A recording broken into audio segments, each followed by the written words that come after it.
Bien, algunos de ustedes que pueden ser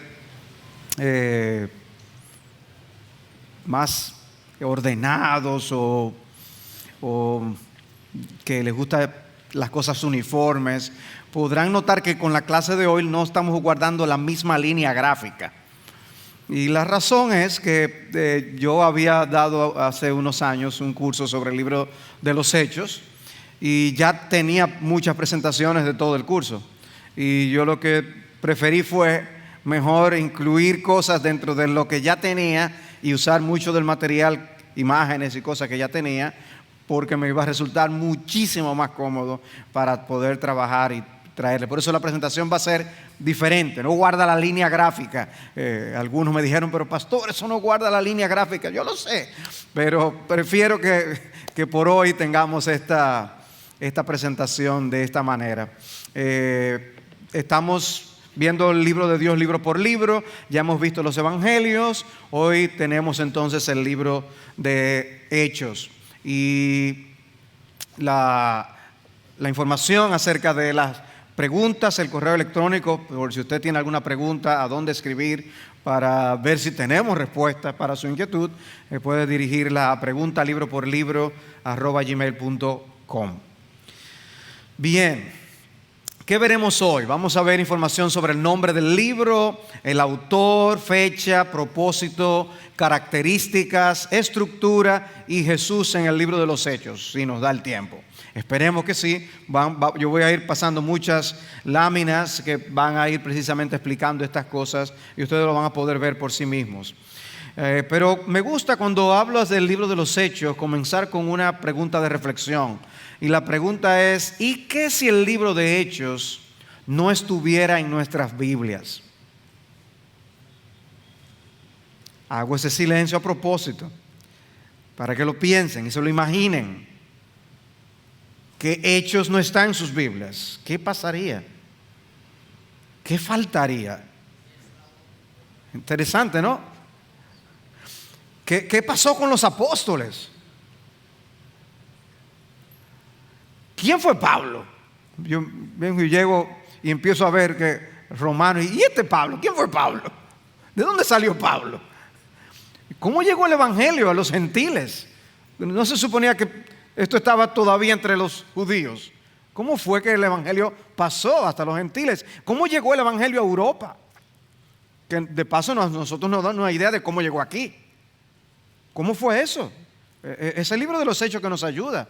De manera que qué gran vacío tendríamos sin el libro de los Hechos en nuestras Biblias. Hechos es ese tremendo eslabón entre los evangelios y las epístolas que tenemos en el Nuevo Testamento.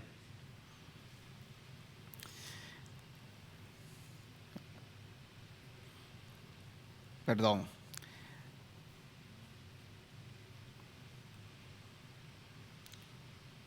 ¿Cómo llegamos a tener iglesias diferentes en ciudades de Asia Menor, en Europa? Hechos es lo que nos explica el asunto. Ahora, hay algo interesante y es que Hechos hace énfasis en el crecimiento de la iglesia y la diseminación del evangelio. Y quiero mostrarles algunos versículos que enfatizan esto, simplemente a modo de introducción. Por ejemplo, en Hechos capítulo 6, versículo 7. Y la palabra de Dios crecía y el número de los discípulos se multiplicaba en gran manera en Jerusalén y muchos de los sacerdotes obedecían a la fe.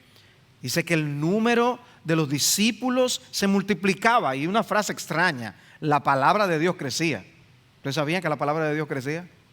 Es una manera de decir que la palabra de Dios se estaba diseminando y estaba siendo creída. Pero también en el capítulo 9, versículo 31. Entre tanto, la iglesia gozaba de paz por toda Judea, Galilea y Samaria y era edificada.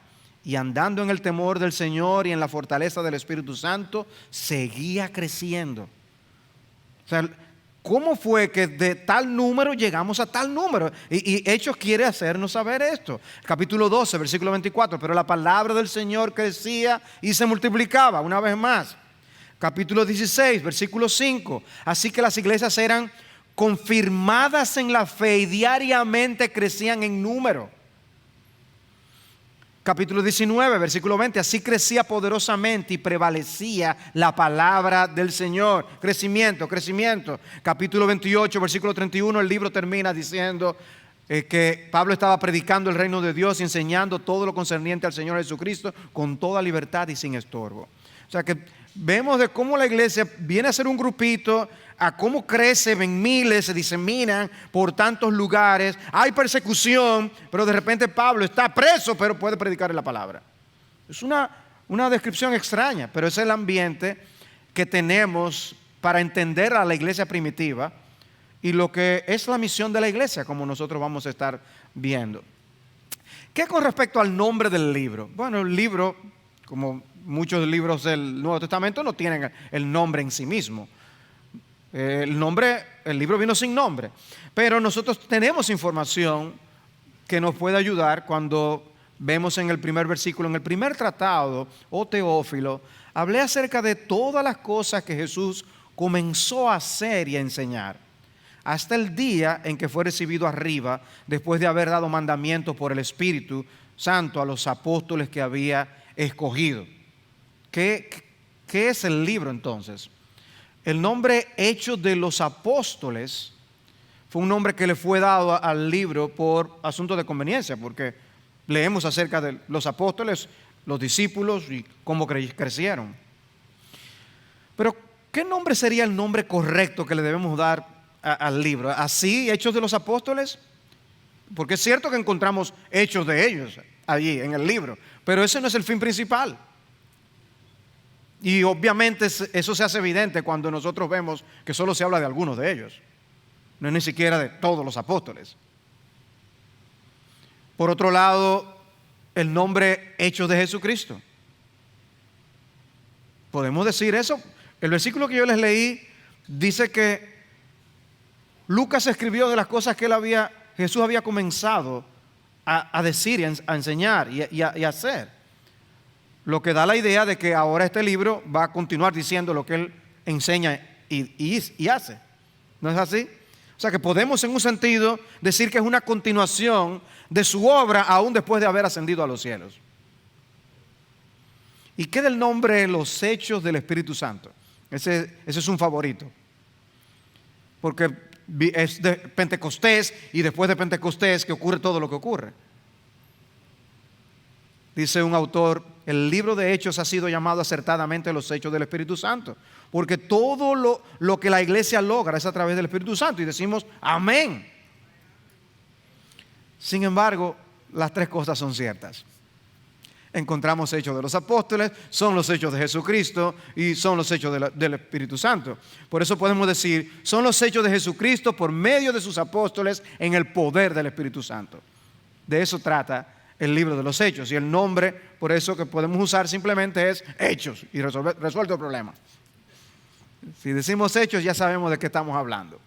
Con respecto al autor, no es mencionado, es algo que hemos visto en los otros libros que hemos estudiado del Nuevo Testamento, no necesariamente se menciona quién es el autor. Ahora, este autor clama ser testigo ocular de eventos que se narran en el libro. En porciones, él habla de ellos, narrando lo que otros hicieron. Pero en otras porciones, él narra de nosotros, lo que nosotros hicimos. De manera que en ocasiones está junto con Pablo y en ocasiones no está con él. Pero fue un testigo ocular de eventos que él narra. No de todos, pero él es un investigador, es un historiador, como vimos cuando estudiamos el Evangelio de Lucas. Fue compañero del apóstol Pablo en sus viajes. Vamos a ver los viajes que el apóstol Pablo realizó. Él se une a él en Troas, pero se queda en Filipos, cuando Pablo y Silas se van a Tesalónica. Y después lo vemos como una vez más, al pasar por Filipos, vuelve y se une en el tercer viaje misionero y le acompaña hasta su última visita en Jerusalén. De manera que él está en parte del viaje no está, y por eso habla en tercera persona del plural o en primera persona del plural.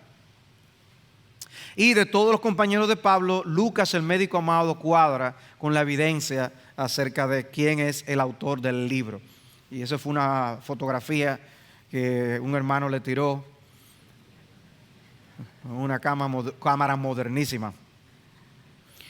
Conocemos poco de su vida, como ya yo les había dicho acerca de Lucas, no voy a abundar en esto, de que no era un judío por información que encontramos en Lucas 4:10, era médico, amigo de Pablo, estuvo cerca con Pablo en su encarcelamiento en Roma, y por eso también tienen tanta información en ese contexto que nos brinda el libro. Y por el prólogo del tercer evangelio aprendemos que no estuvo con Jesús durante su ministerio terrenal. Él es un investigador, él no es un apóstol que dijo estar ahí cuando Cristo enseñó todas estas cosas. Pero estudiar Hechos sí nos va a brindar mucha información del tiempo que él pasó junto con el apóstol Pablo. ¿Qué fuentes utilizó? Bueno, cuando nosotros leemos Lucas 1, del 1 al 4, nos vemos que él investigó, que él estudió, y como habíamos dicho que él seguro entrevistó personas. Ahí está su propia experiencia, lo que él vivió, pero también lo que a Pablo vivió y que les transmitió a él. Tenía cercanía con Juan Marcos, que también tenía información de primera mano, con Felipe el diácono y también interesantemente con Nasón. Y ahí yo les pongo el texto de Hechos 21:16, que dice: y nos acompañaron también algunos de los discípulos de Cesarea, quienes nos condujeron a Nasón de Chipre, un antiguo discípulo con quien deberíamos hospedarnos. O sea que él se hospeda con Nasón, y Nasón, que es un discípulo de los viejos, me imagino que debe haber sido aprovechado por Pablo, por Lucas, para poder obtener información de sus escritos. En cuanto a fecha, la mayoría asume que fue escrito por el año 62 después de Cristo, obviamente después de haber escrito el primer tomo, que es el Evangelio, y que debió ser escrito antes de la muerte de Pablo, porque no narra acerca de su muerte. No se menciona la persecución en Italia por parte de Nerón, que ocurrió en el 64, y eso también era un hecho significativo que Lucas pudo haber narrado, sobre todo cuando vemos el interés que él muestra en las persecuciones de los cristianos en el libro. Hace mención de dos de los primeros mártires, que son Jacobo y Esteban, pero no menciona el martirio de Jacobo, el hermano del Señor, que fue ejecutado en el 62, que también es una información interesante en cuanto a esto de la fecha. Y por eso sugerimos que el libro se escribió en algún momento antes del 62 después de Cristo o durante el 62 después de Cristo. Eso podría explicar la forma abrupta en que el Hechos termina, donde simplemente dejamos a Pablo preso, pero después se acaba y no nos da más información de cómo terminaron los eventos, sencillamente porque no habían ocurrido. Y la muerte de Pablo no se había llevado a cabo. Pero llegamos al tema interesante, que es el propósito. ¿Por qué tenemos el libro de Hechos en nuestras Biblias? ¿Cuál es su fin? ¿Cuál es su uso? ¿Qué logra este libro? Comienza diciendo: en el primer tratado, oh Teófilo, hablé acerca de todas las cosas que Jesús comenzó a hacer y a enseñar, hasta el día en que fue recibido arriba, después de haber dado mandamientos por el Espíritu Santo a los apóstoles que había escogido. Y observen que se parece tanto, ¿no?, a lo que nosotros encontramos en el capítulo 1 de Lucas, como dedica el libro a la misma persona. Habla del hecho de poder rastrear con cuidado y narrar con cuidado la historia de los eventos, qué ocurrió, cómo ocurrió. Se le dedica el libro a la misma persona. Eso es una parte muy importante. Por un lado, vemos que Hechos es el segundo tomo de un registro histórico teológico. Por eso recuerden que yo les había dicho al estudiar Lucas que el orden en que Lucas pone los eventos de la vida del Señor tienen un propósito particular, que no es meramente poner eventos de una manera cronológica, sino que él quiere transmitir ideas, quiere transmitir doctrina, y por eso saca algunos eventos que no menciona e introduce otros que sí menciona, y el orden en que lo coloca. Y parecido también es con el libro de Hechos. Tenemos que verlo como la misma naturaleza. Debemos siempre ver a Lucas y a Hechos como dos obras que van una al lado de la otra. Simplemente por razones utilitarias, Juan se colocó en el medio entre Lucas y Hechos.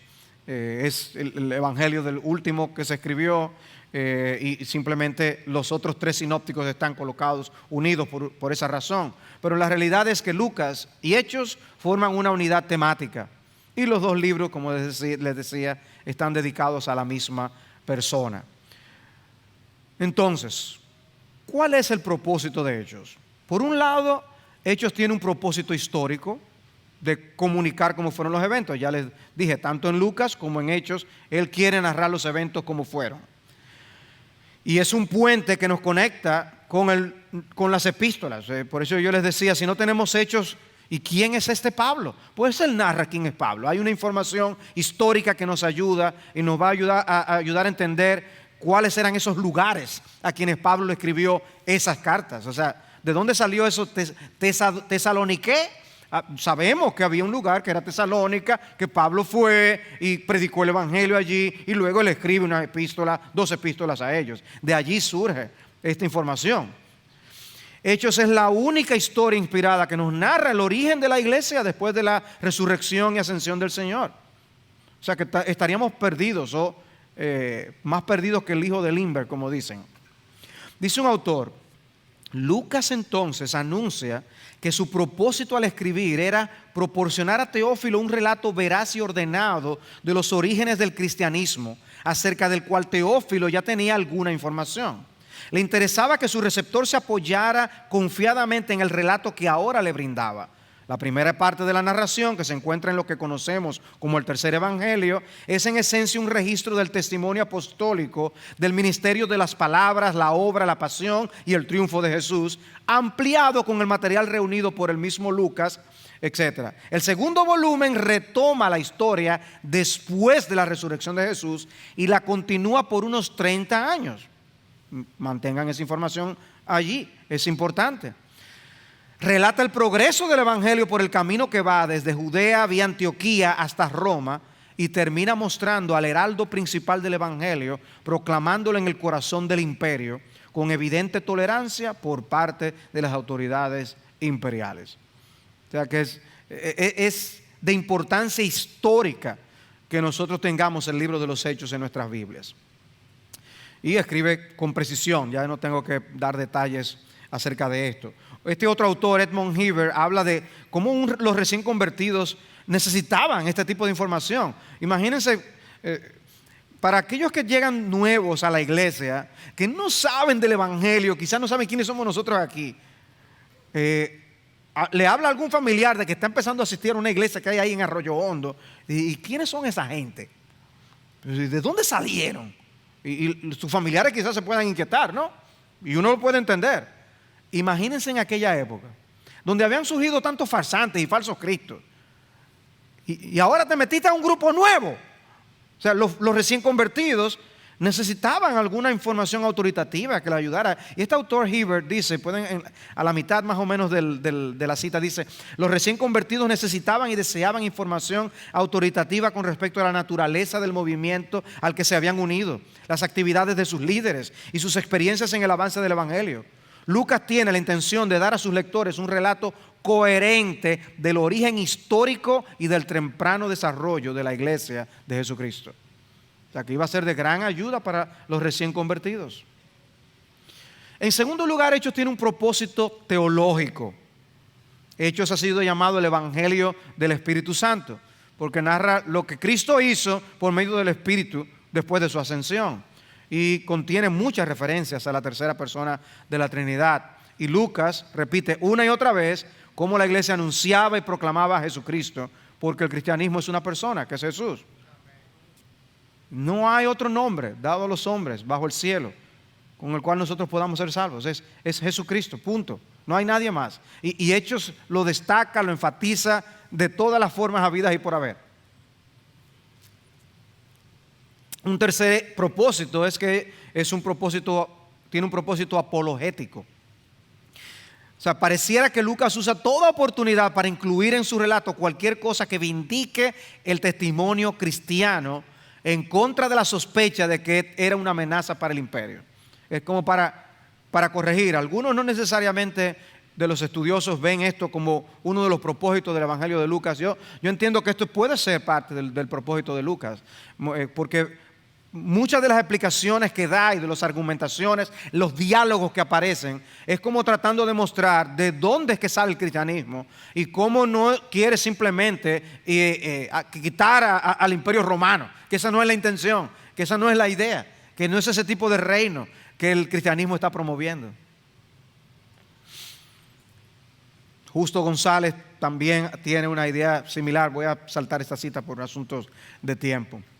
Pero yo les decía cómo el libro se enfoca en este aspecto de la iglesia perseguida y destaca las diversas maneras en que fue perseguida y brinda material a una iglesia que seguía siendo perseguida en cómo es que toda esa persecución surgió y cómo ellos deben mantenerse fieles y cómo Dios los ha preservado hasta ahí. El libro les enseña esto. Pedro y Juan arrestados, los apóstoles arrestados, Esteban arrestado y lapidado, la iglesia en Jerusalén perseguida, Jacobo asesinado por Herodes Agripa, Pedro arrestado por Herodes, pero liberado milagrosamente, Pablo apedreado en Listra y dejado como muerto, Pablo y Silas encarcelados por liberar a una joven endemoniada en Filipos, Hechos 16. Los acompañantes de Pablo maltratados ante la predicación de Pablo en el segundo viaje misionero. Y Pablo arrestado, juzgado y enviado a Roma, tercer viaje misionero. Pablo arrestado, juzgado y enviado a Roma es parte de la persecución que la iglesia vivió. ¿Tiene o no tiene Hechos un énfasis en cuanto a ese tema? Es obvio. Entonces los cristianos se veían en conflicto con los judíos y también con el paganismo que les rodeaba al mismo tiempo, y con Roma. Y Hechos viene a ser un material de estímulo y de fortaleza de cómo Dios ha llevado su obra hacia adelante a pesar de tanta persecución. Dice Hibbert nuevamente, su historia de la propagación del evangelio ante la oposición persistente proclamaba la animante verdad: nada puede detener el evangelio. Y finalmente Hechos tiene un propósito práctico. ¿Cuál era ese propósito práctico? Bueno, ¿por qué el libro termina con Pablo esperando la celebración de su juicio ante el César? ¿No hubieras querido tú tener ese evento del juicio mismo? ¿Y qué pasó finalmente con Pablo? Pero el libro no nos dice. El libro posiblemente termina así porque el libro iba a ser parte de la defensa de Pablo ante Nerón y que Lucas iba a proveer ese material al apóstol Pablo. El cristianismo había recibido la acusación de que promovía rebeldía en contra de Roma y Pablo estaba lidiando en medio de esa situación. Y el cristianismo llegó a ser considerada religión ilícita o ilegal. Los judíos llegaron a ser tolerados por Roma, pero no así el cristianismo. Características del libro de los Hechos. Yo simplemente voy a mencionar algunas. Es un documento misionero, obvio. Vamos a ver más cuando hablemos de la estructura. 2, tiene un alto contenido sermónico, muchos discursos que hay en el libro registrados. Y obviamente, no se imaginen que Hechos tiene todo lo que el discurso contuvo, porque si tú lo lees, en unos pocos minutos se termina. Muy probablemente es un resumen que hay allí de estos discursos del libro de Hechos. Y es un documento histórico-teológico, como ya he dicho.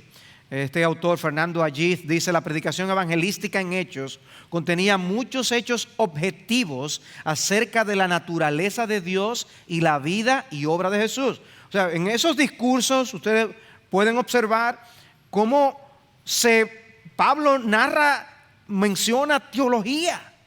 Él explica pasajes del Antiguo Testamento, qué significaban y quién es Cristo en verdad. Y tomaba textos que no necesariamente son fáciles de entender. Y él los usaba para mostrar la conexión que tiene el cristianismo con el antiguo pacto. Y eso en discusiones y en discursos evangelísticos aún. Interesante.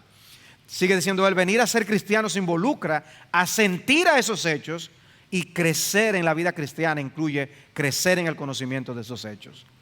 Y por eso tanta información en el libro, aún en esos sermones. Estructura. Estamos hablando de un libro de 28 capítulos, ¿verdad? Es un libro largo. Yo estoy aquí cubriéndolo en una clase. ¿Qué estructura podemos tener que nos ayude a entender el libro y poder abordarlo y ya tener una idea de más o menos cómo dividir el contenido? Hay varias maneras. El libro puede ser dividido según sus personajes principales. El libro se dividiría en 2, Pedro y Pablo. Pedro capítulos 1 al 12 y Pablo capítulos 13 al 28. Básicamente, nosotros vemos cómo Pedro comienza a desaparecer en el libro y luego toma dominio Pablo. Y es interesante Como un hombre tan importante como Pedro desaparece luego y ya solamente se queda la historia con Pablo. Pero había más apóstoles también, porque ellos no son mencionados, pero estos son los dos personajes principales y podemos dividir el libro, tener una pequeña estructura en base a esto, ¿no? El libro también puede ser dividido según las ciudades desde las cuales la iglesia se expande. Nos referimos a Jerusalén, capítulos 1 al 12 nuevamente, y Antioquía, capítulos 13 al 28. El centro de la primera parte del libro, Jerusalén. Y el centro de la segunda parte del libro, Antioquía, porque era el lugar desde donde se enviaban a los viajeros, los misioneros, en estos viajes que narra el libro. Pero también podemos dividir el libro según el programa de expansión del Evangelio que el Señor nos deja en Hechos 1:8. Dice Hechos 1:8: pero recibiréis poder cuando el Espíritu Santo venga sobre vosotros, y me seréis testigos en Jerusalén, en toda Judea y Samaria, y hasta los confines de la tierra. ¿Cuál sería el esquema, la estructura que nosotros podemos extraer de ese texto, de ese versículo?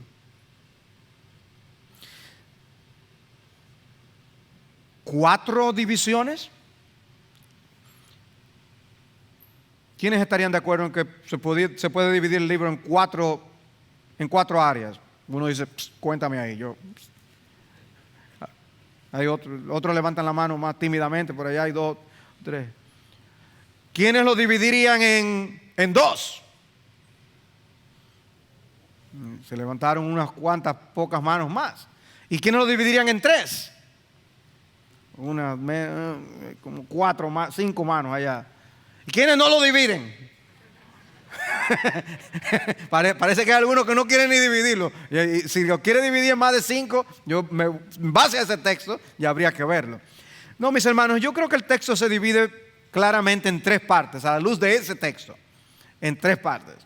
Y las partes son en Jerusalén, en toda Judea y Samaria, y en hasta lo último de la tierra. Y es que hay esa preposición en, se usa para hablar de Jerusalén, y luego Judea y Samaria abarca una de esas preposiciones. Está hablando, usando toda esa región de Palestina en conjunto. Y era una región que se consideraba como una sola, porque tenía un solo procurador. Y luego hasta lo último de la tierra. Ya que este es el mapa. Enfocado allí en Palestina está esa pequeña sección de donde se expande el Evangelio a todas esas áreas que nosotros tenemos en ese gran mapa. De ese pequeño punto, Jerusalén, a toda Palestina y luego a toda esa región conocida. Entonces lo que decimos es, podemos dividir el libro en 3 partes. Primera parte, la iglesia en Jerusalén, capítulo 1 hasta el 7:60. Segunda parte, la iglesia en Judea y Samaria, capítulo 8:1 hasta el 12:25. Y tiene una parte de transición evidente en esa área, cuando el evangelio llega a los samaritanos, ¿no? Y luego entonces hasta la iglesia hasta lo último de la tierra, y los samaritanos y los gentiles. Pero luego 3, la iglesia hasta lo último de la tierra, 13:1 hasta 28:31. Y esa sección puede ser a su vez subdividida. Pero como yo les decía, tenemos una sola región en Judea y Samaria. Había un procurador. ¿Recuerdan cuál era el procurador que había en esa área? Pilato. Pilato era el procurador de toda esa área. No había uno para Judea y otro para Samaria. Se consideraba un área. Y luego esa última parte la podemos subdividir, y he marcado ahí en amarillo los viajes misioneros. El primer viaje misionero, capítulo 13:1 al 14:28. Luego en medio el concilio de Jerusalén, que ocurre como resultado de lo que ocurre en el primer viaje misionero. Luego tenemos el segundo viaje misionero, de capítulo 15:36 al 18:22. El tercer viaje misionero, 18:23 a 21:16. Y finalmente el viaje de Jerusalén a Roma. Como Pablo es arrestado y luego finalmente es llevado a Roma. Pero cómo contiene aquel gran capítulo de ese viaje y el naufragio del apóstol Pablo en el capítulo 27. O sea, le dedica mucho espacio a esa historia en el libro. De manera que Lucas ve la importancia de destacar ese aspecto de la vida de Pablo. Pero eso básicamente les da la idea. Entonces, ¿en cuántas partes lo podemos dividir? O en dos, si estamos considerando a los actores principales, o las ciudades principales desde donde se expande el Evangelio, o en tres, si nosotros estamos tomando en cuenta Hechos 1:8 como una manera de punta de partida para nosotros estudiar el libro. ¿Ok? Pero ya ven cómo esta última parte se concentra básicamente en los viajes misioneros del apóstol Pablo. Bien, en la primera sección, la iglesia en Jerusalén, hay muchos elementos que podemos mencionar. Ahí tenemos la promesa del Espíritu Santo, que es trascendental. O sea, es interesante para mí ver cómo Cristo manda a la iglesia a esperar el descenso del Espíritu Santo para venir a ser testigos del Señor. Lucas termina con esa nota en Lucas capítulo 24 y cómo ellos son ordenados a esperar que descienda el poder del Espíritu Santo para ellos ministrar. Y aquí en Hechos 1:8 vuelve y menciona y dice: pero recibiréis poder para ser testigos, amados hermanos. Necesitamos poder para poder evangelizar. Necesitamos poder. Cristo no le dijo: señores, esto es urgente, salgan, corran. Ellos esperaron. Y en Pentecostés vino el Espíritu Santo. ¿Y qué pasó después? Explosión. Después de ahí sí. Con el Espíritu sí. Hermanos, ven por qué contristar el Espíritu, apagar el Espíritu, va en contra de todos los propósitos para los cuales existe la iglesia. Porque no cumpliríamos la gran comisión en nuestras propias fuerzas.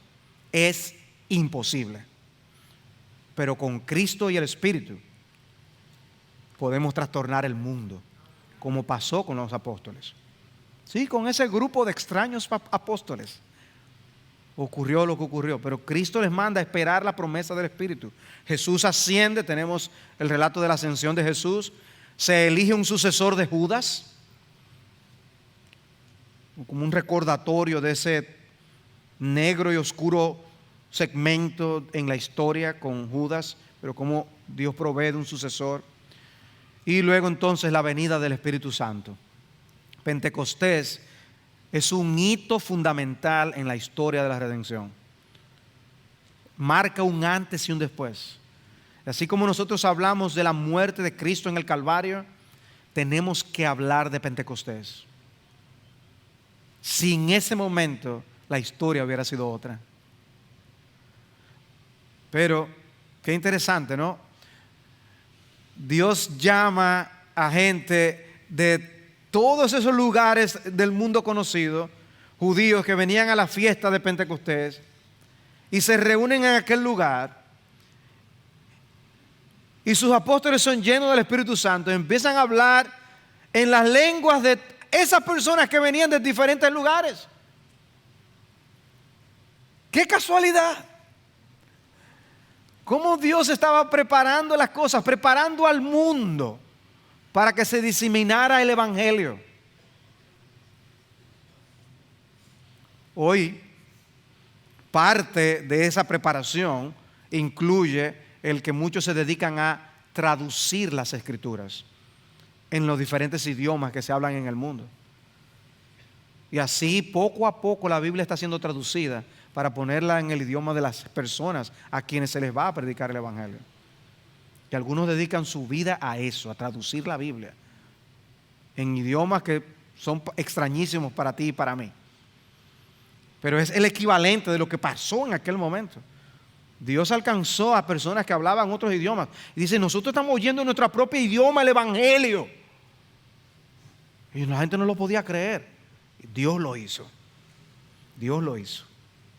Dice el capítulo 2, versículo 9, partos, medas, elamitas, habitantes de Mesopotamia, de Judea y de Capadocia, del Ponto y de Asia, de Frigia y de Panfilia, de Egipto y de las regiones de Libia, alrededor de Cirene, viajeros de Roma, tanto judíos como prosélitos, cretenses y árabes, les oímos hablar en nuestros idiomas de las maravillas de Dios.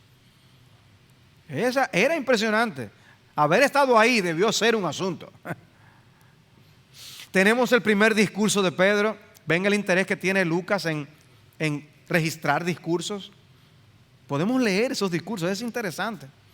Estuve leyendo que a veces uno no puede confiar en la historia secular, porque habían historiadores del pasado que, como no tenían el discurso que dijo una persona importante, pero estaba escribiendo la historia de esa porción, ellos inventaban un discurso entonces.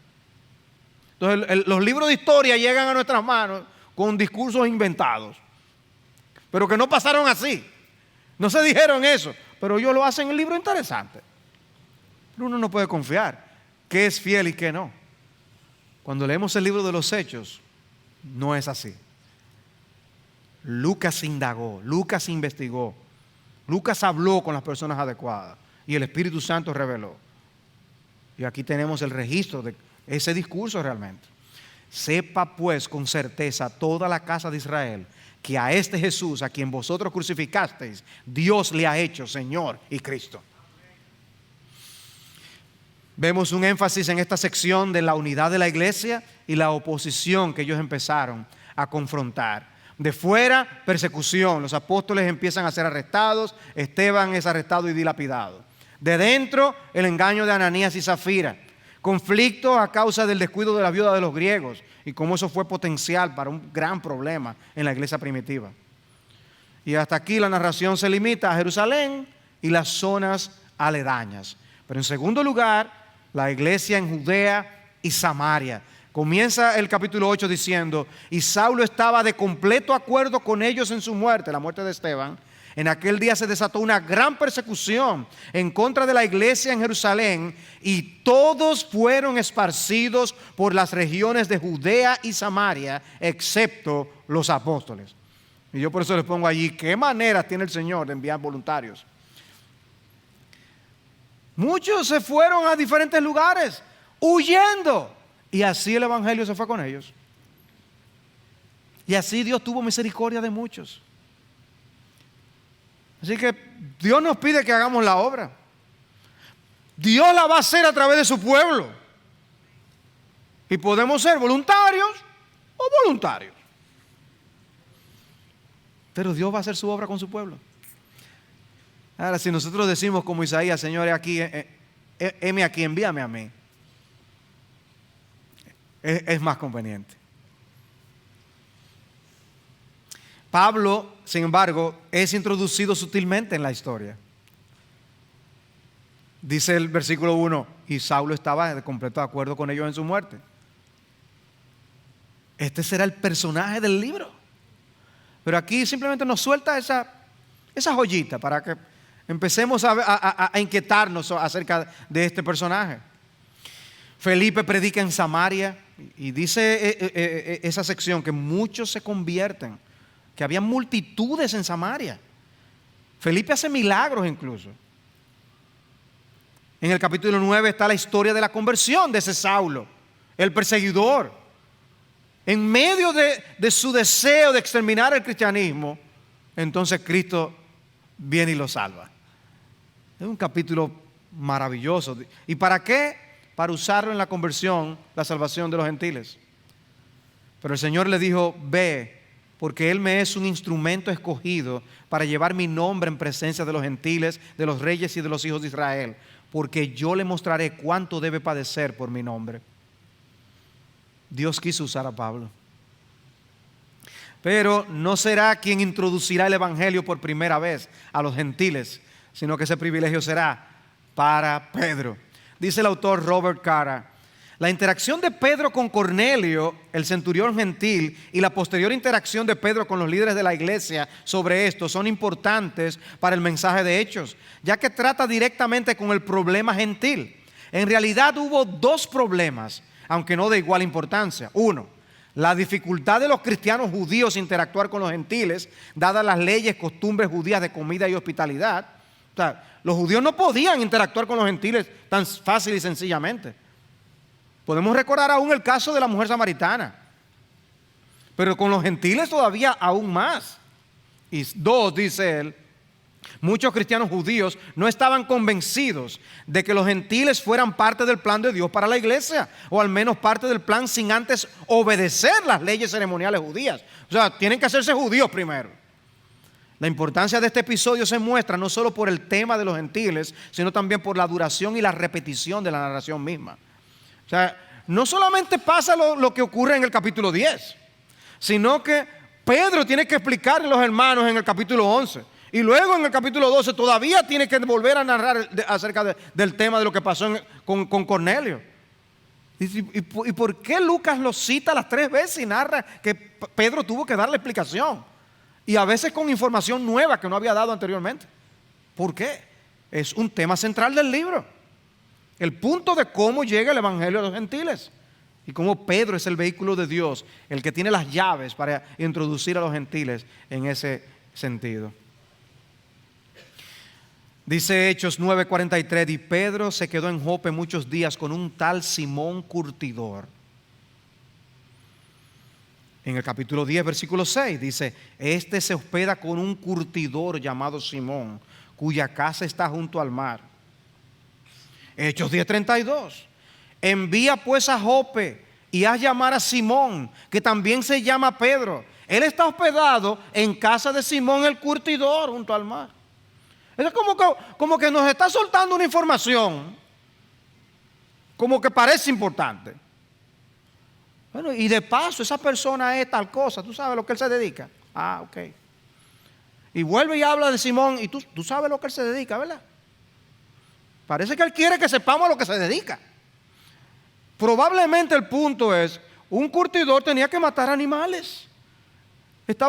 Tenía que lidiar con pieles y cosas. En las leyes judías, una persona que estuviera bregando así con animales muertos, ¿qué era? Un inmundo. Pues los judíos tenían en poco a los curtidores. Pero resulta que Pedro se queda con él. ¿Acaso ya Dios estaba empezando a trabajar en el corazón de este hombre y sensibilizándolo a ciertas cosas? El evangelio llega a los gentiles y Pedro tiene que responder a las críticas de algunos por haber tenido interacción con ellos. Pero la historia se traslada a Antioquía y Pablo y Bernabé son enviados allí. O sea, la historia empieza sutilmente, suavemente a mover el centro de la historia de Jerusalén a Antioquía. Y esa iglesia se convierte en el centro de la actividad misionera. Hermanos, uno lee la historia de la iglesia y hay iglesias que han sido centrales en momentos históricos que luego desaparecen. Una iglesia, Cristo no va a hacer su obra con una iglesia local. Dios hace su obra con la suma de todas sus iglesias locales en todo el mundo en las diferentes épocas. Y a veces usa una iglesia de una forma y otra de otra. Ahora le tocaba el turno a Antioquía. Antioquía vendría a ser un centro importantísimo. Jacobo es muerto por Herodes y Pedro es encarcelado, pero un ángel lo libra de morir. Y aquí llegamos entonces a el primer viaje misionero. Esta es, comparado con lo que luego será en su segundo y tercer viaje, vemos que este es un viajecito corto. Vemos las ciudades de donde sale y el área que cubre solamente allí en Asia Menor. Los que viajan son Pablo, Bernabé y Juan Marcos. La ruta les lleva por Chipre y por Turquía. Y la distancia que recorren son unos 2.200 kilómetros aproximadamente. Pablo pasa a ser el personaje central. Allá a partir del capítulo 13 Pablo y Bernabé son comisionados por la iglesia de Antioquía. Al regresar dan un reporte del viaje. Y dice Hechos 14:26, y de allí se embarcaron para Antioquía, donde habían sido encomendados a la gracia de Dios para la obra que habían cumplido. Cuando llegaron y reunieron a la iglesia, informaron de todas las cosas que Dios había hecho con ellos y cómo había abierto a los gentiles la puerta de la fe. Eso, hermanos, que nosotros hoy escuchamos ya como algo a lo que estamos acostumbrados, fue un notición. Eso fue un notición. Que si eso no hubiera pasado, ni tú ni yo estaríamos aquí. El evangelio penetrando en el mundo gentil. Esta sección registra uno de los grandes discursos, otro de los grandes discursos de Hechos. Ya Pedro lo había hecho, Esteban lo había hecho, y ahora vemos a Pablo también dando sus discursos. Pablo y Bernabé viajan de Antioquía a Jerusalén. Ellos vienen con el reporte de lo que ha ocurrido. ¿Y qué ahora tienen ellos que explicar? Problemas se ha suscitado con los judaizantes. Y esta es la parte del concilio de Jerusalén. Ellos dan un reporte a los apóstoles de ese primer viaje misionero, cómo los gentiles se convierten. Y entonces, sin embargo, el problema que ha surgido con algunos que quieren que ellos se hagan judíos primeros para poder hacerse cristianos. Que no es verdad que ellos pueden tomar en poco algunas de las cosas que eran tradiciones judías. Y ahí es que se surge este importante concilio del capítulo 15 que tenemos allí. Dan a conocer cómo los judaizantes causaron problemas, y hay judaizantes en todas las épocas. Personas que quieren mezclar el evangelio con más cosas. Y eso es lo que estaba ocurriendo en aquel lugar. Querían exigir que alguien fuera circuncidado para poder convertirse al Señor Jesucristo. Y eso es añadir al evangelio. Eso era un atentado contra el evangelio. Dice Hechos 15:25. Nos pareció bien, habiendo llegado a un común acuerdo, escoger algunos hombres para enviarlos a vosotros con nuestros amados Bernabé y Pablo. Hombres que han arriesgado su vida por el nombre de nuestro Señor Jesucristo. O sea, ellos están enviando de regreso, los apóstoles, a Pablo y Bernabé a Antioquía. Ellos están reunidos en Jerusalén. Le están enviando con esta carta. Dice, los enviamos junto con otros hombres. Pero habla de Pablo y Bernabé, dice, ellos han arriesgado sus vidas. Predicar el evangelio con el costo del riesgo de su propio pellejo. Versículo 27. Por tanto, hemos enviado a Judas y a Silas, quienes también os informarán las mismas cosas verbalmente, porque pareció bien al Espíritu Santo y a nosotros no imponeros mayor carga que estas cosas esenciales, que os abstengáis de cosas sacrificadas a los ídolos, de sangre, de lo estrangulado y de fornicación. Si os guardáis de tales cosas, bien haréis, pasadlo bien. Y ya esta era una información oficial, apostólica, enviada desde Jerusalén a los hermanos en Antioquía, y el problema debía quedar subsanado. Obviamente sabemos después por Gálatas que más problemas siguieron surgiendo, pero esto fue una gran acción de parte de los apóstoles y una gran medida de parte de Pablo y Bernabé en ir a Jerusalén a buscar la solución a este problema. Pero llegamos al segundo viaje misionero, que es a partir del capítulo 15:36 hasta el 18:22, y aquí vemos ya como el mapa es más grande, abarca más áreas, porque ya incluso incluye Europa, el cruce hasta Filipos y etcétera. Segundo viaje misionero. Esta sección inicia con la separación, lamentablemente, entre Pablo y Bernabé. Se separan Pablo y Bernabé, se discute cuál de los dos tenía razón, etcétera. Bueno, la verdad es que nosotros ahora le seguimos los pasos a Pablo, no a Bernabé. No necesariamente quiere decir que Bernabé pecó, pero el siervo marcado en el capítulo 9, que Dios dijo que usaría para llevar el evangelio a los gentiles, es Pablo. Y la historia sigue con Pablo. ¿Recuerdan uno de los nombres enviados con ellos desde Jerusalén a Antioquía con la carta? Silas. Este Silas es entonces quien viene a ser compañero con el apóstol Pablo a partir del segundo viaje misionero. Y sabemos cómo Pablo lo menciona en las cartas del Nuevo Testamento. cómo llega a ser una figura de importancia en el desarrollo y la expansión del reino de Dios en el Nuevo Testamento. Pablo tiene la visión del varón macedonio pidiendo ayuda. Que vengan y ayúdennos. Por eso hoy se habla en el mundo misionero del llamado macedonio, de cómo hay un clamor, de una necesidad de llevar el evangelio a lugares donde Cristo no ha sido proclamado. Y así llega el evangelio a Europa. Tenemos en esa sección el discurso de Pablo ante el Areópago de Atenas. Y Pablo llega a ciudades de importancia en el Nuevo Testamento, como son Filipos, Tesalónica, Corinto y Éfeso. Que como les decía, imagínense, leemos de estas cartas a estas iglesias en estos lugares y no tendríamos información de cómo llegó el evangelio allí, sino por el libro de los Hechos. Tercer viaje misionero, esto del capítulo 18, 23 hasta el 21, 16. Y aquí vemos algo interesante. Y si comparamos este mapa con el mapa anterior que yo les mostré, es que son muy parecidos. ¿Por qué? Porque aquí el énfasis ya no era plantar nuevas iglesias, y lo hicieron, pero era fortalecer las iglesias ya establecidas. Y básicamente es lo que más ocurre en esta narración. Pablo ministra en Éfeso durante 3 años. Entonces aquí, por eso les digo, el primer y segundo viajes enfatizan la fundación de nuevas iglesias. Pero lo que Hechos nos dice del tercer viaje es la fundación de la iglesia en Éfeso y el fortalecimiento de las iglesias ya establecidas. No es solamente levantar iglesias, sino fortalecer las que hay. Por eso hay ministerios que se dedican a plantar iglesias y son muy eficaces. Y otros ministerios se dedican a fortalecer iglesias. Hay iglesias que han asumido como un ministerio reavivar iglesias que están muertas, que es como ocurre con los ministerios de Mark Dever y la iglesia en Capitol Hill. Ellos, con un grupo de personas, normalmente se acercan a iglesias que ya están languideciendo y las levantan de la ceniza, por así decirlo. Y el discurso de despedida de los ancianos de Éfeso es otro de los discursos centrales en el libro.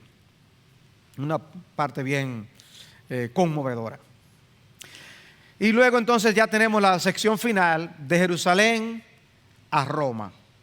Cómo Pablo es encarcelado, juzgado de diferentes maneras hasta llegar al final del libro 28, 31. En esta sección encontramos 3 discursos de Pablo en los que él defiende su causa ante las autoridades. Y hay en esa sección 2 relatos de su conversión. Pero el propósito, la misión de Pablo, dice en el capítulo 26, 17, librándote del pueblo judío y de los gentiles a los cuales yo te envío para que abra sus ojos a fin de que se vuelvan de la oscuridad a la luz y del dominio de Satanás a Dios, para que reciban por la fe en mí el perdón de pecados y herencia entre los que han sido santificados. ¿Qué misión le encomendó el Señor a este hombre? ¿Qué misión tan importante, tan trascendental? Uno lee la historia del apóstol Pablo y uno entiende por qué Dios le dio este aguijón en la carne a un hombre como este. Es que Dios le dio también muchos privilegios. Habiendo sido perseguidor, él mismo lo dice, habiendo sido perseguidor, Dios tuvo misericordia de mí. Aquí una foto de cuando él estaba con Festo.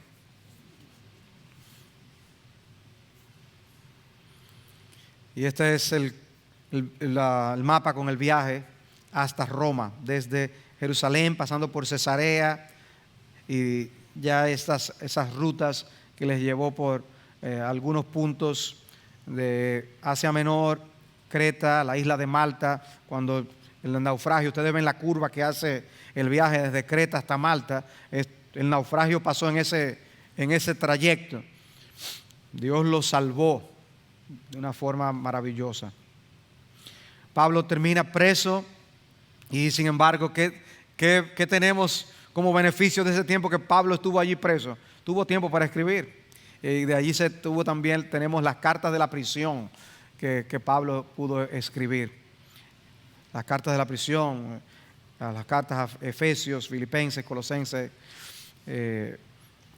Eso no quiere decir que fue su último encarcelamiento. Sabemos que él fue liberado y como él pudo hacer otras ministraciones y escribir otras cartas, Primera Timoteo, Tito, y luego es encarcelado y escribe luego Segunda Timoteo, que es la última de sus epístolas en términos de fechado. Pero Dios usó aún en su encarcelamiento, como usó el encarcelamiento de Juan Bunyan, para que Bunyan luego escribiera El progreso del peregrino. O sea, que uno preso tiene poca cosa que hacer.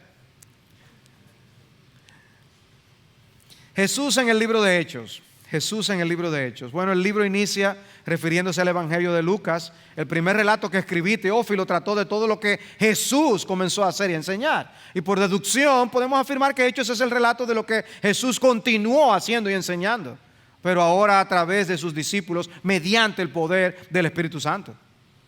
Y eso nos dice algo de nuestra misión, amados hermanos. Nosotros hacemos la obra de Jesús en la tierra. Pero hay cosas que Hechos habla de cosas que Jesús hace. Por ejemplo, Él habla o da su parecer en diversas ocasiones. En la selección del sucesor de Judas, en el derramamiento del Espíritu, añadiendo cada día los que se salvan. Él se aparece a Pablo, se aparece a Ananías, sana a un paralítico, detiene a un mago que hizo oposición al Evangelio, abre el corazón de Lidia. O sea, son cosas donde vemos a Cristo actuando a través de su pueblo por el Espíritu Santo. Pero el énfasis está en lo que Él hizo usando a su pueblo. Usando a su pueblo. Y eso nos dice algo a nosotros. Nosotros tenemos una misión que cumplir, que era la misión que tenía el Señor. Cristo dijo, el Evangelio tiene que predicarse. Dice, este Evangelio del reino se predicará en todo el mundo como testimonio a todas las naciones. Entonces vendrá el fin. El pueblo de Dios tiene que ir a todas las naciones. En Lucas 24, 46, y les dijo, así está escrito, que el Cristo padeciera y resucitara de entre los muertos al tercer día, y que en su nombre se predicara el arrepentimiento para el perdón de los pecados a todas las naciones, comenzando desde Jerusalén. Vosotros sois testigos de estas cosas, y he aquí yo enviaré sobre vosotros la promesa de mi Padre, pero vosotros permaneced en la ciudad hasta que seáis investidos con poder de lo alto.